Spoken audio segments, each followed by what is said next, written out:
Histórias do cotidiano, com o historiador Marcos Vinícius Santana.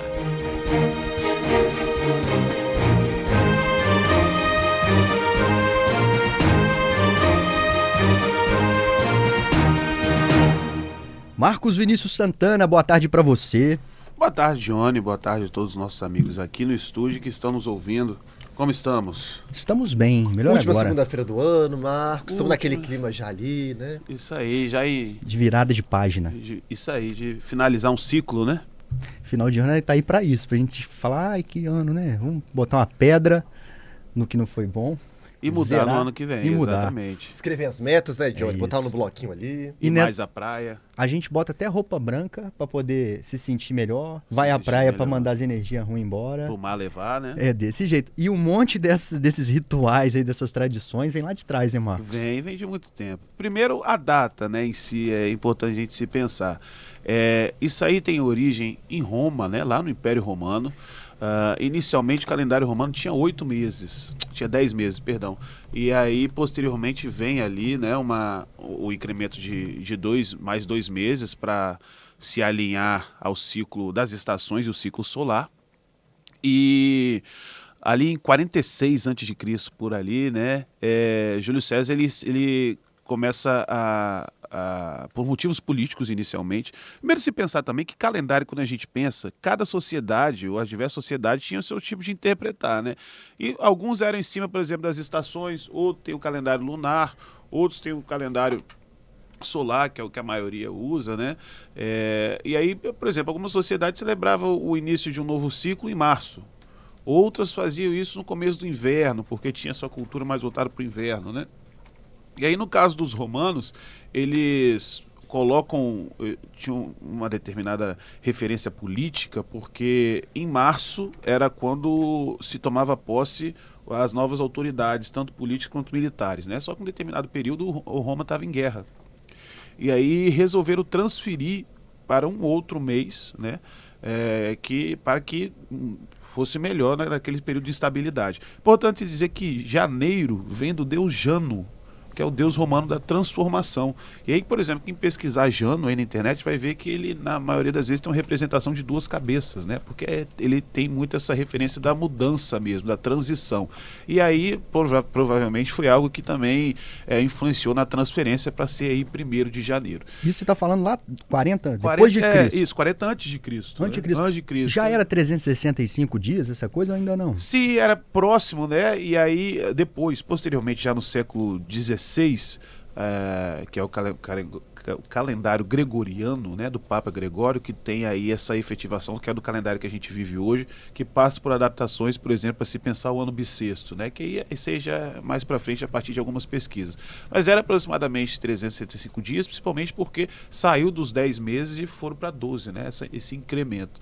E aí teve essa questão do deus Jano, mas com a efetivação de Júlio César, que aí foi chamado de calendário juliano, né, ele foi meio que se alastrando para a Europa, mas aqueles povos inicialmente não cultuavam no 1º de janeiro. Isso, inclusive, teve uma resistência até dos próprios cristãos, porque de alguma forma era uma referência a um deus que era pagão, que não fazia parte da mitologia cristã, né? Porque Jano era um deus romano.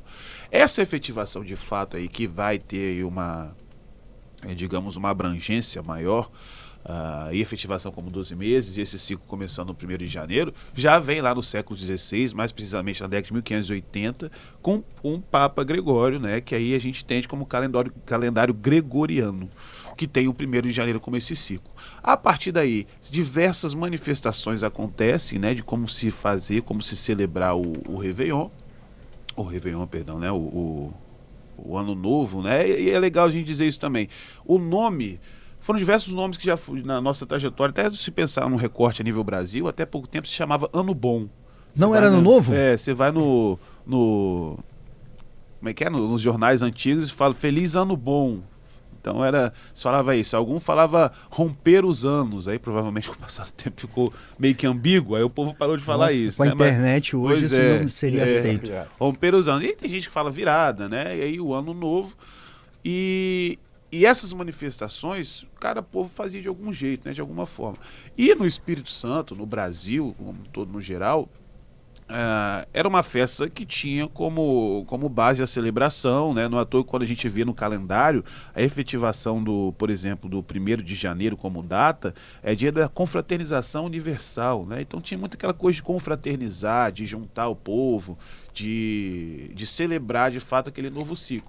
E esses festejos aconteciam em casa. Alguns faziam muito em clubes, por exemplo, né? Se você tinha uma referência ali de sociabilidade, podia ser até uma agremiação esportiva, uma agremiação recreativa, tinha de futebol que se juntava, né? Juntava os seus associados, torcedores e jogadores para celebrar o Ano Novo, ou clubes, etc. E essa coisa que a gente vê hoje da praia... Vamos voltar, só porque fiquei na dúvida aqui. Você falou da questão da igreja, né? Uhum. Do Papa Gregório, isso foi lá em 1500 e pouco. Era o período também das navegações, né? Isso. A influência da Europa pode ter definido esse calendário que a gente tem hoje? Define. Tudo que a gente vive hoje é a partir de uma imposição da colonização, né? Do que eles tinham como concepção de mundo que foi imposto aqui. Provavelmente não, com toda certeza, os indígenas que aqui viviam outro tipo de calendário, que provavelmente era também baseado na colheita, né? Baseado nas estações do ano. Então, esse modo, tudo que vem do catolicismo ou do ponto de vista europeu, é muito em cima a partir da colonização, né? Colonização que teve como pontapé inicial aí no final do século XV e início do século XVI, que foi a partir desse processo de imposição, né, de uma outra cultura. Outras sociedades também extremamente, digamos, organizada, né, antes da colonização, os incas ou os astecas também tinham suas celebrações que eram completamente diferentes do que a gente pensa hoje. Vamos falar depois das praias? Vamos. Como chegamos nesse momento? Daqui a pouquinho, depois do Repórter CBN.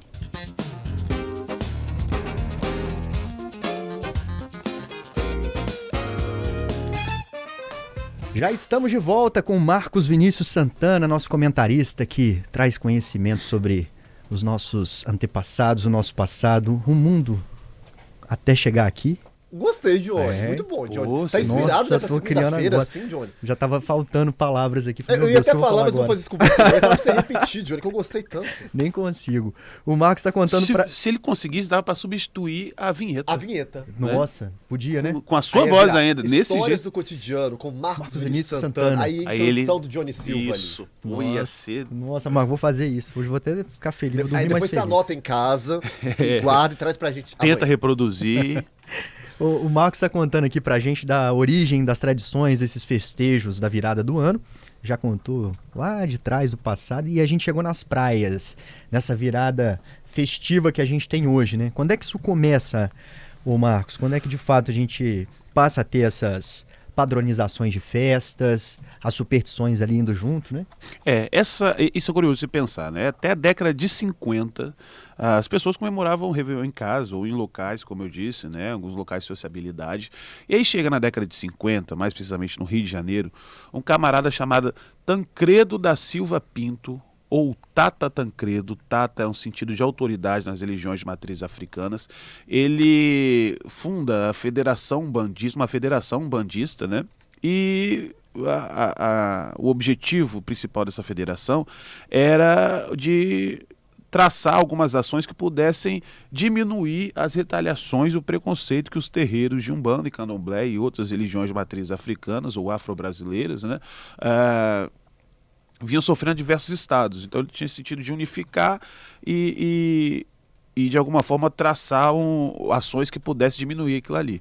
E dentre essas ações estava se pensar essas giras em locais públicos, ou seja, o levar para a rua, o levar para o público, que era feito dentro de terreiro, para que as pessoas pudessem ver e desmistificar muito o preconceito, né? Que a gente vê isso até hoje. A gente vê diversas falácias e às vezes até partindo por pessoas que se dizem da religião, que contribuem negativamente para todo um estereótipo das religiões de matriz africanas. Então ele pensava o oposto: nós vamos para a rua, vamos mostrar, vamos realmente, da mesma forma que você finca um pertencimento à sociedade, você mostra também para aqueles que têm um preconceito que a religião de matriz africana não faz parte dessa demonização que sofria cotidianamente. E aí resolveu fazer uma festa. E aí, antes de chegar no Réveillon, por exemplo, ele fez uma grande gira no Maracanã. Ele organizou uma gira no Maracanã, o Maracanã lotado, e o campo foi tomado por diversos terreiros do Rio de Janeiro. Ele fazia, por exemplo, gira para Zé Pilintra e o povo da rua na Lapa, né? Ele chegou a fazer algumas ocasiões também na Floresta da Tijuca, quando se pensa, né, o povo das matas, né, da linha de Oxóssi. E no Réveillon ele fazia gira nas praias. Por quê? Primeiramente, que inicialmente as praias não eram tão ocupadas desse ponto de vista que a gente vê hoje, então a gente vai explicar posteriormente. E segundo, que na interpretação dele, Iemanjá era quem era responsável pelo começo do novo ciclo. Então, já que 1º de janeiro era o dia que se começava um novo ciclo do calendário gregoriano, ele iria cultuar essa divindade que, na interpretação dele e do terreiro dele, era responsável por abrir o ciclo, né, por dar um novo ciclo. Então ele começou a organizar giras na praia, dia 31 de dezembro, e aí ao final da gira acontecia o AG1, né, que é a cerimônia de se comer, e as pessoas continuavam ali de branco, celebrando. E isso fazia parte dessa interpretação, né, de levar público. E aí o povo começou a ver aquilo ali, o povo ia para a praia para tomar o passe. Porque isso também é importante se dizer, Johnny, tem muita gente que demoniza as religiões de matriz africanas, mas que quando a coisa aperta vai lá tomar um passe. É mesmo. Se diz católico, que não é problema nenhum, às vezes corrobora com diversos preconceitos que são impostos às pessoas de matriz africanas, mas vão lá tomar um passe. Então passe é algo quase que universal. Você vê muito ateu, por exemplo, tomando passe. Pessoas que não acreditam e vão lá tomar passe. Então ali na praia, o povo tomando passe, no Rio de Janeiro, um monte de turista, que ali foi se popularizando e crescendo, né? Até que isso, infelizmente, caiu no seu sentido mercadológico. E aí a ocupação das praias começou a ter um sentido comercial, inicialmente visto pela rede hoteleira do Rio de Janeiro, né, que viu naquilo ali uma potência para trazer gringo, para se pensar grandes shows na praia. E aí, a partir daí, não se perdeu mais. O sentido de ir para a praia começou a ser um símbolo da virada de ano no Brasil, e principalmente em cidades litorâneas, e aí virou um costume. As pessoas vão para a praia de branco, começou o foguetório, né, aquela coisa de você soltar o foguetório, e de pular 7 ondas. O 7 é um número místico na Umbanda, isso é importante se dizer, né? E aí o pular 7 ondas, muita gente pula hoje, mas não sabe que tem essa origem. E aí, esse foi o meu tema da coluna da Gazeta, que eu faço quinzenalmente, né? E as pessoas no comentário achando que a gente estava obrigando alguém a vestir branco e falando que aquilo era o símbolo da imposição da religião matriz africana. E algumas pessoas porque é Deus que inventou o branco, Jesus que inventou o branco. Gente, não é isso. A gente não está falando que se você vai passar de branco, você vai ter que entrar para a religião, o que está fazendo como referência. A gente está falando que o começo do costume de ir para a praia, e se hoje as pessoas vão de branco e usam branco, mas o branco já era usado como paz muito antes disso. Sim, da mesma forma que se usa branco no batismo, se você vai batizar uma pessoa. Mas no Réveillon, ir para a praia de branco tem como origem Tata Tancredo e o povo da Umbanda que ocupava as praias. E aí fica o paradoxo que hoje a gente vive num país que, infelizmente, o número de perseguição aos terreiros só aumenta. A gente vê publicamente, e nesse ano, infelizmente aqui no nosso estado, nós vimos partindo de pessoas que são líderes do legislativo, que condenaram exposições de temática africanas, que tinham só o nome do orixá e achavam que aquela era uma imposição, e que vai romper e pedir pelo novo ciclo, reproduzindo uma prática que era nossa. Rapaz, eu vi um professor que foi agredido por um pai de um aluno por causa de... Levou a polícia, na verdade, para dentro da escola, com metralhadora e tudo, por causa de uma atividade que trazia esses elementos culturais, inclusive. Exatamente. E é importante a gente usar a oportunidade para frisar também, Johnny, que é o seguinte, quando a gente fala das religiões de matriz africanas na escola, é pensá-las como parte de uma cultura africana que precisa ser tratada. Mas nunca, em nenhum momento, e aí eu digo e reafirmo, isso é tratado como imposição para criança nenhuma. Aquilo é para a criança entenda o que é um elemento da cultura africana e se torne um indivíduo sem preconceito. Agora, o pai que quer criar um filho preconceituoso, você me desculpe, ele não deveria nem estar presente na sociedade. Porque não é uma imposição, ninguém está fazendo com que criança cultue Exu, Oxóssi, Xangô, ou nenhuma divindade que seja fora do panteão, né, ou da mitologia cristã. É que eles têm o conhecimento que na sociedade que ela vive, existem pessoas que cultuam outras divindades que não só o Deus dele, e que deve partir respeito a partir daquilo ali, deve existir respeito a partir daquilo ali. Inclusive em outras partes do mundo. Né? Em outras partes do mundo e diversas outras religiões também. A gente fala da africana porque, de alguma forma, o povo africano foi quem ajudou a construir também a nossa sociedade, da mesma forma que se pensa também as divindades indígenas, né? E de diversos outros povos. Se os imigrantes que vieram para cá ainda cultuassem os seus deuses nórdicos ou de outra religião que estivessem lá, também deveria ser tratado. Né? Então faz parte de uma construção de sociedade para se entender as diferenças e criar uma sociedade sem o preconceito que as religiões de matriz africana sofrem hoje.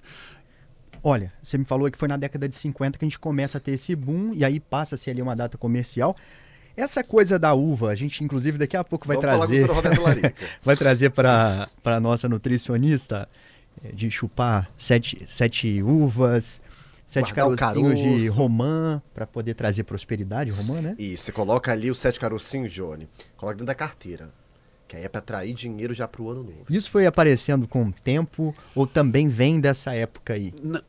Se eu não me engano, essa questão da uva, ela é anterior, porque a uva ela tem origem nos países ibéricos. Portugal e Espanha, né? E lá, se eu não me engano, tem um ritual das uvas da sorte, algo parecido com isso aí. Já a romã, ela é majoritariamente usada em janeiro, que aí é dia de Reis. Não dia é 6, necessariamente do Réveillon. Isso aí, 6 de janeiro. Por quê? E aí essa prosperidade está justamente em cima do sentido de levar o presente a Jesus Cristo. Né? Ouro, mirra, incenso. E a romã é uma fruta árabe. Né?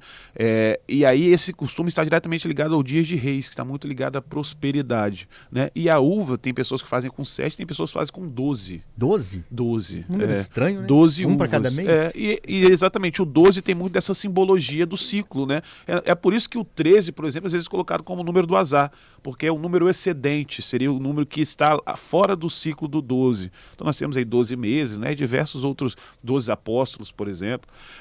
E aí o 12 é o número do ciclo, né? Mas esse das frutas estão diretamente ligados a cultos ali ibéricos, né? Que aí já vem anterior ao cristianismo também, e a romã diretamente ligada ao culto aos reis, né? Os reis magos que levaram o presente a Jesus Cristo. Lando está te perguntando o que é um passe, tomar um passe. Olha, um passe, a grosso modo, dentro das religiões de matriz africanas, é quando a divindade tira suas energias negativas e acaba equilibrando o seu poder enérgico, né, que o seu corpo está levando ali. E aí, isso acontece ao final da gira, né, isso depende da entidade, são várias linhas de entidades, nós temos a entidade caboclo, as entidades da rua, os pretos velhos, né, e aí ao final da gira, ele faz uma reza, alguns usam, né, flores, arruda, etc., plantas, para poder tirar as energias negativas que o corpo da pessoa tem e trazer a ele um equilíbrio energético. Como se fosse uma bênção. Uma bênção, exatamente. Tem mais gente perguntando, o Eliseu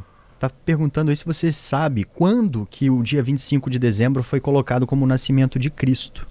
Olha, se eu não me engano, isso aí é no século XV também. Se eu não me engano, tá? Não lembro a data exata, mas foi sim uma mudança porque é uma adaptação, né, de datas pagãs. Isso também é importantíssimo a gente se dizer que diversas datas fazem parte de uma adequação do calendário cristão de festas que já aconteciam anteriormente.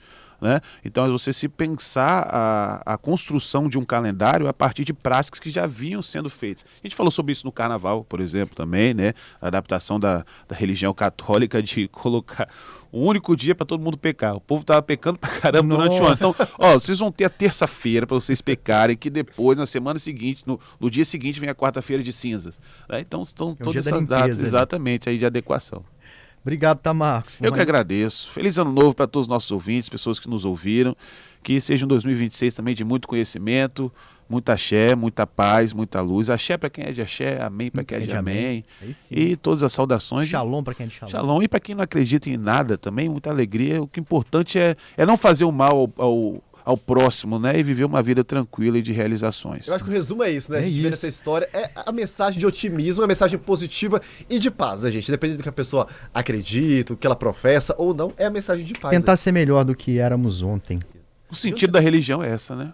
E de onde você tá inspirado hoje, né? Eu tô, Tá trazendo umas São frases vocês, aí, né? essa energia boa, os ouvintes aqui, a gente tá E essa conectado. inspiração vem em momento bom, né? Findando o Fim de ano, ele tá de coração Olha, a aberto. expectativa, Isso isso é aí. esperança para 2026. e vai ser maravilhoso. Essa é uma pesquisa agora, 69% dos brasileiros esperam melhorar de vida no ano que vem, mano. Ah, que bom. Que bom, né? Tomara Isso que aí. melhorem mesmo. Eu Inclusive estou torcendo. você, todos. Estou sempre para que 100% melhore, né? Que bom. Obrigado, Marcos. Eu que agradeço. Quem puder me seguir aí no Instagram, Santana Marcos Vinícius, Marcos com U. Falo sobre esse e outros temas, majoritariamente da história e cultura capixaba. E tem a história da ilha lá, que é a última. História da Ah, ilha, é verdade, verdade, ilha. não falei. A ilha ali que está em Camburi. É uma ilha curiosa, né? As pessoas passam ali e veem. Tem gente E que mora ali? Não, Não. tem não. Ah, não, é é outra. É outra, Perdão. Ilha do Fato, É que isso, está mais pro lado, né? Mas aquela ilhazinha ali em Camburi se chama Ilha do Socó. E Socó é um termo possivelmente indígena que se dava às famílias, não sei se é esse o nome de fato, né? Mas, enfim, as aves pelicanas. Né? Então são diversas aves, tanto marinhas quanto outro tipo de, ou não marinhas, né? E ali, no determinado momento, uma dessas espécies eram muito abundantes, porque ali era onde elas faziam reprodução.